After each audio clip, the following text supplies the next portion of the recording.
कक्षा द्वादश की नाइट्रोजन परिवार के तत्व चैप्टर का आज हम पेज नंबर 26 पीडीएफ का पढ़ने जा रहे हैं। उसमें हमारी ये 16वीं वीडियो है, जिसमें आज का हमारा टॉपिक रहेगा फास्फोरस बनाने की रिटार्ट विधि। क्या? फास्फोरस बनाने की रिटार्ट विधि। देखिए, आज हम काफ़ी दिनों के बाद आपके साथ में इस वीडियो को लेकर के आए हैं, तो अब मैं चाहूँगा कि लगातार हम इसकी वीडियो आप लोगों तक भेजते रहें। उत्साह वर्धन भी तब होता है जब आप लोगों की हमें पता लगता है कि कितनी वीडियो कितने विद्यार्थियों ने देख चुके हैं। अब जब वीडियो इतनी मेहनत के बाद बना करके हम लोग भेजते हैं और आप लोग 2, 4 या 10 की संख्या में वीडियो देख पाते हैं तो बड़ा ही दुख होता है, क्योंकि 40-45 विद्यार्थियों में से 10 विद्यार्थी 5 विद्यार्थी यदि वीडियो को देखेंगे तो इसका मतलब हम लोगों के द्वारा मेहनत नहीं की जा रही है, यही हम लोग समझ सकते हैं। और यदि आप सभी लोग मेहनत करके उसको देखते हैं, पढ़ते हैं, तो फिर हमें भी अच्छा लगता है कि नहीं भाई, हमारे सारे विद्यार्थी कार्यरत हैं, मेहनत कर रहे हैं, लगन कर रहे हैं, निष्ठा से अपना कार्य कर रहे हैं। तो मैं चाहूँगा कि सभी विद्यार्थी इस कार्य को करें, मेहनत से करें, और उसका मुझको प्रतिदर्पण भी होना चाहिए। मैं अभी जल्द ही निकलने वाला हूँ, ये चैप्टर पूरे होने वाले हैं लगभग, तो फिर मैं राउंड पे निकलूंगा और आप लोगों की सभी की कॉपियाँ चेक करूंगा। व्यवस्थाएं जैसे चल रही हैं चलने दो, कोई दिक्कत नहीं, पर आप लोग अपनी पढ़ाई को बिल्कुल भी रोकें मत, ठीक है। अब टॉपिक पर लौट करके आते हैं। फास्फोरस के निर्माण की यह पुरानी विधि है। फास्फोरस बनाने की पुरानी विधि हम इसको बोल सकते हैं। इस विधि में हड्डी की राख या फास्फेट राख को सांद्र H2SO4 के साथ गर्म करते हैं, जिससे ऑर्थोफॉस्फोरिक अम्ल बन जाता है। क्या बन जाता है? ऑर्थोफॉस्फोरिक अम्ल बन जाता है। अब देखिए आप लोग, रिएक्शन क्या है हमारी? रिएक्शन करनी है हमने क्या? Ca, ध्यानपूर्वक देखेंगे, आपने क्या कहा है कि पुरानी विधि है। इस विधि में हड्डी की राख या फास्फेट राख को सांद्र H2SO4 के साथ गर्म किया जाता है।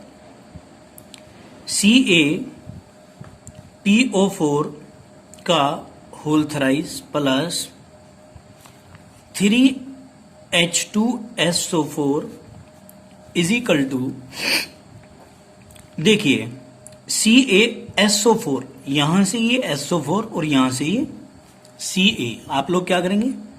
CaSO4 प्लस 3H2PO4 का होल थराइस है, तो आप क्या कर सकते हैं? 3 कॉमन ले सकते, 3H2PO4, ये आपका बन जाता है, ठीक है ना। ये आपका प्रोडक्ट बनता है। अब आप लोग क्या करेंगे इसमें से? इसमें एक काम कर लीजिए, क्योंकि Ca, अब आप लोग रिएक्शन को देख रहे हैं खुद ही, इस रिएक्शन को देख के भी आप लोगों को पता चल रहा होगा कि कुछ ना कुछ हमारे से मिस्टेक जरूर होगी है। Ca के ऊपर प्लस के 2 चार्ज होते हैं। कितने? 2 चार्ज होते हैं, तो यहां पर इसके 2Ig तो आएगा।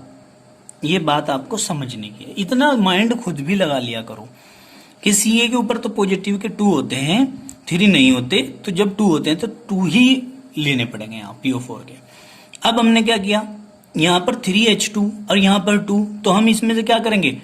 3 दूनी 6 और यहाँ 2, तो हम 2 कॉमन ले सकते हैं। 2 ये ले लिया हमने, 2 कॉमन ले लिया। यहाँ पर 3 दूनी 6 करने हैं, 2 3 6, इस तरह मैं इसको चेंज कर सकता हूँ। समझ में आ गई होगी बात। चलिए अब आगे चलते हैं। अब हमने फास्फोरस बनाना है, हम क्या कहेंगे? इस प्रकार से प्राप्त विलयन को, जो विलयन प्राप्त हुआ है हमें, जो विलयन हमें प्राप्त हुआ है, इसमें क्या करेंगे? इसमें देखो, यहाँ इस प्रकार से प्राप्त विलयन को छानकर ऑर्थोफॉस्फोरिक अम्ल का विलयन प्राप्त हो जाता है। क्या प्राप्त हो जाता है? ऑर्थोफॉस्फोरिक अम्ल का विलयन प्राप्त हो जाता है।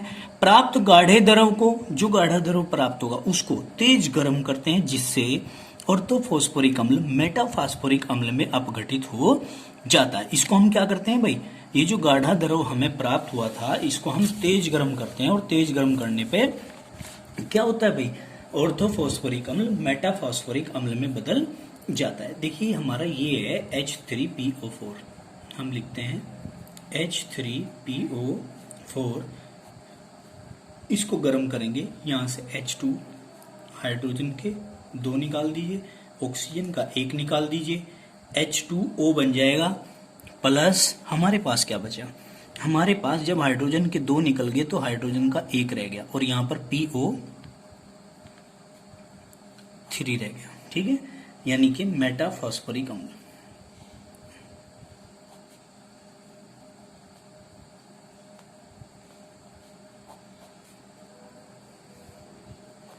मेटाफॉस्फोरिक अम्ल रह गया। बताओ इतनी बात समझ में आई क्या, कोई दिक्कत तो नहीं है। फिर हम क्या करेंगे भाई, इसके बाद प्राप्त मेटाफॉस्फोरिक अम्ल में कोक मिला मिश्रण, मतलब कोयला। प्राप्त मेटाफॉस्फोरिक अम्ल में कोक मतलब कोयला मिला हुआ मिश्रण अग्नि से मिट्टी के रिटार्टों में, काहे के मिट्टी के रिटार्टों में आश्रित करने पर, यानी कि गर्म करके उसको, फिर जो वाष्प बनती है उस वाष्प को हम ठंडा करते हैं। तो ठंडा करने की इस प्रक्रिया को, पूरी प्रक्रिया को हम आसवन कह देंगे, है ना। मेटाफॉस्फोरिक अम्ल कोक द्वारा फास्फोरस में अपचयित हो जाता है। तो ये मेटाफॉस्फोरिक अम्ल हमें प्राप्त हुआ है, ये काहे में भाई, फास्फोरस में अपचयित हो जाता है। अब फास्फोरस में कैसे अपचयित होता है वो बात हमने समझनी है। ये जो हमें प्राप्त हुआ है मेटाफॉस्फोरिक अम्ल, इसके हमने 4 मॉलिक्यूल लेने हैं, 4HPO3 प्लस, देखो ध्यान से समझना, यहाँ पर 10 कार्बन के ले लो, इज इक्वल टू, क्या करना है और क्या नहीं करना है उस बात को आप समझेंगे। यहाँ हाइड्रोजन के हैं 4, ठीक है, तो आप इसको 2H2 ले लो। यहाँ फास्फोरस के हैं 4, तो P4 अलग ले लो आप लोग, ये ले लो 4, पूरे हो गए, प्लस अब हमारे पास 3 चौक 12 और ऑक्सीजन के 12 हैं और कार्बन के 10 हैं, तो हम यहाँ पे 10CO लिख सकते हैं। यानी कि 12 ऑक्सीजन में से 10 ऑक्सीजन तो चले गए, अब हमारे पास बचे 2 ऑक्सीजन, उन 2 ऑक्सीजनों को हम इसको दे देते हैं, 2 एकम। क्लियर होगी बात, हमारी समझ में आ गई होगी बात। अब आगे चलते हैं, क्या पढ़ते हैं कि इस प्रकार प्राप्त फास्फोरस की वाष्प को जल में संघनित कर लेते हैं। जो वाष्प हमें प्राप्त हुई है फास्फोरस की, इसको जल में क्या करेंगे, संघनित कर लेंगे, यानी कि द्रव में परिवर्तित इसको कर लेंगे, संघनन बूंद के रूप में प्राप्त कर लेंगे। सफेद फास्फोरस ठोस के रूप में पानी के नीचे बैठ जाता है। ये ठोस पदार्थ के रूप में पानी की निचली सतह में आके बैठ जाते हैं, कौन, फास्फोरस। क्लियर होगी बात। तो इस प्रकार से हम फास्फोरस को प्राप्त कर लेते हैं। ये आपकी थी रिटार्ट विधि। क्लियर, रिएक्शंस के माध्यम से हमने समझाना है।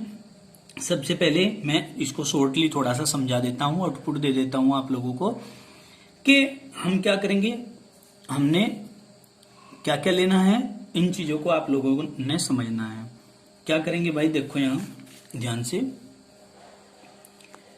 भाई, ये था हमारा CaPO4 का होल ट्वाइस, Ca3 ले लेंगे, कैल्शियम फॉस्फेट, ठीक है, और 3H2SO4 थे। अब आपने क्या करना है, 3 कैल्शियम के लेने हैं, यहाँ पे 3 इसमें चेंज करेंगे, ठीक है, तो क्या होगा 3Ca, और SO4 के भी 3 थे तो 3CaSO4। अब जाकर के रिएक्शन सही हुई है।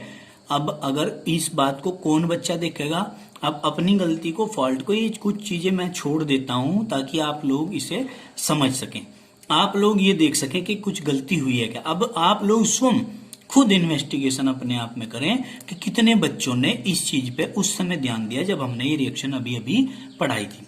कितने बच्चों को इस रिएक्शन में डाउट लगा था। जो डाउट लगा था तो इसका मतलब वो तो ध्यान से पढ़ रहे हैं, और जिनको डाउट नहीं लगा इसका मतलब बस उनको तो अंधे का तीर बटोरे वाला काम हो रहा है, और बजाओ जाओ बीन, भैंस के समझ में कुछ नहीं आ रहा है, वो वाला काम हो रहा है। वो वाला काम तो करिए मत, ठीक है ना। अब आप लोग इसको समझ गए होंगे, कैल्शियम के 3 ले लिए तो 3 कॉमन लेकर के CaSO4, तभी तो SO4 के हमने क्या किया, गोला कर दिया, यहाँ 3 लिख रखा। तो किसी भी तो विद्यार्थी की ये बात समझ में आई होगी कि हाँ SO4 के 3 थे लेकिन यहाँ तो एक ही आया है, तो अब समझ में आ गई है, अब बैलेंस होगी। अब हमने क्या करना है, Ca के 3 SO4 के 3 3CaSO4 के रूप में अलग निकाल देने हैं, और यहां से हाइड्रोजन के 3 दूनी 6, 2 तिया 6 पूरे हो गए। PO4 के 2 थे, 2 कॉमन ले रखा है तो PO4 के 2। इस तरह ये रिएक्शन बैलेंस होती है। तो यहाँ पर जो ये बना था ऑर्थोफॉस्फोरिक एसिड, इसको लेकर के हम गर्म करते हैं, गर्म करके वाटर यहां से निकल जाता है, वाटर निकल जाता है तो मेटाफॉस्फोरिक अम्ल बन जाता है। फिर मेटाफॉस्फोरिक अम्ल को लेते हैं, कार्बन के साथ में, कोयले के साथ में इसकी क्रिया कराते हैं, तो यहाँ पे P4 मतलब फास्फोरस आपको अलग से प्राप्त हो जाता है, और कार्बन मोनोऑक्साइड अलग, और वाटर जो है वो अलग निकल जाता है। इस प्रकार से हम इस रिटार्ट विधि को पढ़ लेते हैं। समझ में आ गई होगी बात। इसको प्रोसीज को 1-2 बार आप लोग करके जरूर देखेंगे। फिर हम आगे चलते हैं, विद्युत तापीय या आधुनिक विधि। आधुनिक विधि जो अब चल रही है इसको प्राप्त करने की, वो पढ़ेंगे हम, ठीक है ना। देखिए यहां पर जरा ध्यान से देखेंगे, इस विधि द्वारा हड्डी की राख या फास्फेट खनिजों से फास्फोरस प्राप्त किया जाता है। भाई हड्डी की राख से या फास्फेट खनिजों से क्या प्राप्त किया जाता है, फास्फोरस प्राप्त किया जाता है। इस विधि में फास्फेट खनिज और रेत और कोयला यानी कि कोक, इन सब का मिश्रण एक विद्युत भट्टी में गर्म करते हैं, ठीक है। ये जो चीजें हैं देखिए यहां दिख भी रही होंगी, phosphate, rock, Coke and sand, मतलब रेत, बालू, कोयला, सब चीजें, ठीक है, इस विद्युत भट्टी में डाली जाती है। ये विद्युत भट्टी का डायग्राम है। फिर हमने क्या कहा, इस विधि में फास्फेट खनिज, रेत, SO2 SiO2 मतलब सिलिका, ठीक है ना, रेत का फॉर्मूला होता है, और कोक का मिश्रण एक विद्युत भट्टी में गर्म करते हैं। भट्टी में कार्बन के इलेक्ट्रोडों के बीच विद्युत धारा प्रवाहित की जाती है। ये क्या है, ये दिख रहे हैं, ये लिखा हुआ यहाँ कार्बन इलेक्ट्रोड, ये कार्बन के इलेक्ट्रोडों के बीच में विद्युत धारा प्रवाहित करते हैं, ठीक है। भट्टी में कार्बन के इलेक्ट्रोडों के बीच विद्युत धारा प्रवाहित करने पर ताप 1500 डिग्री सेंटीग्रेड तक पहुंच जाता है। इसके अंदर, भट्टी के अंदर जो टेम्परेचर रहता है वो यहां पर लिख देता हूं मैं, लगभग 1500 डिग्री सेंटीग्रेड तक पहुंच जाता है। इस ताप पर भट्टी में, देखिए इस बात को पहले डायग्राम में समझ लीजिए, ये डायग्राम है यहां पर आपका, ये क्या है, phosphate vapour plus carbon monoxide plus oxygen, ये कार्बन एनोड के रूप में जुड़े हुए हैं। ये कार्बन जो है ये कार्बन एनोड है, मतलब प्लस चार्ज वाली बात है, और ये कैथोड है, ये मतलब माइनस चार्ज वाली बात है। यहाँ पर दिखाया हुआ भी है प्लस चार्ज, ये माइनस चार्ज। और ये स्टील वेसल्स है, मतलब स्टील का बर्तन है। यहाँ पर देखिए जरा ध्यान से, ये फायर ब्रिक्स है, ये यहाँ पर कार्बन है, और यहाँ पर ये स्लैग है, मतलब धातुमल जिसको बोलते हैं। स्लैग मतलब धातुमल जो कि छिद्र में को बाहर निकल जाता है, यहाँ को, इसमें को टैपिंग होल है, मतलब इसमें को ड्रिलिंग छेद किया हुआ है, ठीक है, यहाँ को निकल जाता है, ये धातुमल पिघला हुआ। क्लियर होगी बात। ये चित्र अच्छे प्रकार से आप लोग देख रहे हैं, इसमें समझ में तो आ रहा होगा सभी को ही, ठीक है। अब हम आगे बढ़ते हैं। इसमें क्या कहा था हमने कि इस ताप पर, कौन से ताप पर, 1500 डिग्री सेंटीग्रेड पर भट्टी में अवाष्पशील रेत फास्फेट खनिजों से फास्फोरस पेंटाऑक्साइड को विस्थापित करके उनके सिलिकेट बनाता है। क्या करके भाई, इस ताप पर, कौन से ताप पर, 1500 डिग्री सेंटीग्रेड पर अवाष्पशील रेत फास्फेट खनिजों से फास्फोरस पेंटाऑक्साइड को विस्थापित करता है और उनके सिलिकेट बना लेता है। उनके क्या बना लेता है, सिलिकेट बना लेता है। अब देखिए जरा, इस बात को ध्यान से समझेंगे आप लोग इस रिएक्शन के माध्यम से।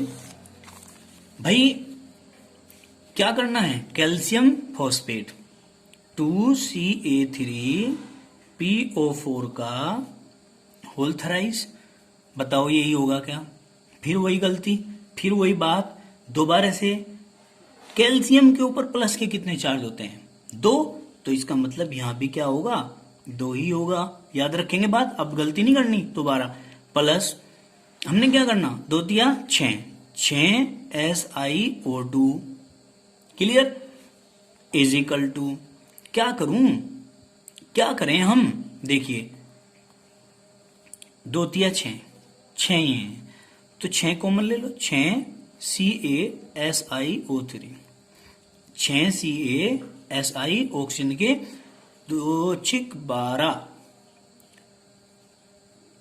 ठीक है। अब हमने क्या करना है भाई, 6 दूनी 12 और 6 तिया 18। अब यहां पर हमारे सामने बात आ जाती है कि कैसे हो गया थराइज। बात तो ये है, तो 12, इसका मतलब 6 ऑक्सीजन यहां एक्स्ट्रा के आए हुए हैं। अब वो कहां से आए वो बात देखनी है। देखो 2 दूनी 4, फास्फोरस के मतलब 4, तो क्या लिखेंगे P4। अब 2 दूनी 4 और 4 चौक 16, ऑक्सीजन के 16, मतलब 6 यहां दे दिए, ये ऑक्सीजन के 6 यहां से निकलकर 2 दूनी 4 और 4 चौक 16, 16 में से 6 ऑक्सीजन इसके पास चले गए, बचे कितने यहां 10 ऑक्सीजन के 10, मतलब P4O10 बच गया।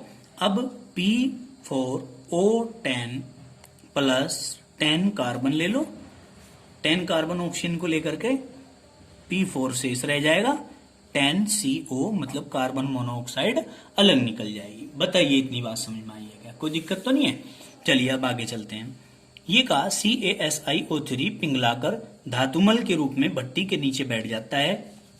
ये जो CaSiO3 है, ये इस भट्टी में जब पिघलता है, जब टेम्परेचर देते हैं, इलेक्ट्रोड से जोड़ते हैं, तो टेम्परेचर 1500 डिग्री सेंटीग्रेड हो जाता है। और ये क्रिया होती है किसकी भाई, सिलिका डालते हैं इसमें, सिलिका डाल के कैल्शियम सिलिकेट और फास्फोरस पेंटाऑक्साइड बन जाता है। फास्फोरस पेंटाऑक्साइड जो है वो जो है आपका कार्बन के साथ में 10 कार्बन लेकर के P4O10 के साथ जब रिएक्शन कराते हैं तो धातुमल के रूप में वो नीचे की साइड बैठ जाता है, इस तली में बैठ जाता है, इस तली में, ठीक है जी, इस तली में बैठ जाता है। अब तली में बैठ जाता है तो यहां को हम इसको प्राप्त कर लेते हैं। अब देखिए भट्टी से बाहर निकलने वाली गैसों में फास्फोरस की वाष्प जल में संघनित होने के कारण सफेद फास्फोरस ठोस के रूप में पानी में बैठ जाती है। जो सफेद फास्फोरस होती है ठोस के रूप में पानी के नीचे बैठ जाती है, तली में बैठ जाती है। अब हम करेंगे शोधन। शोधन कैसे करेंगे इसका, प्यूरिफिकेशन। इन विधियों से प्राप्त फास्फोरस अशुद्ध होता है।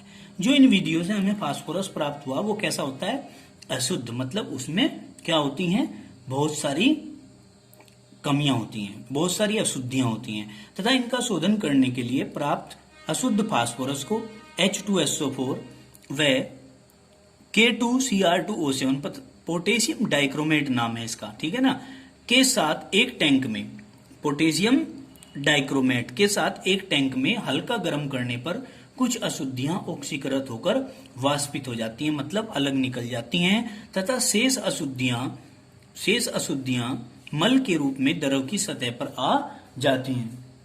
कहा कि मल के रूप में सतह पर आ जाती हैं, ठीक है। फास्फोरस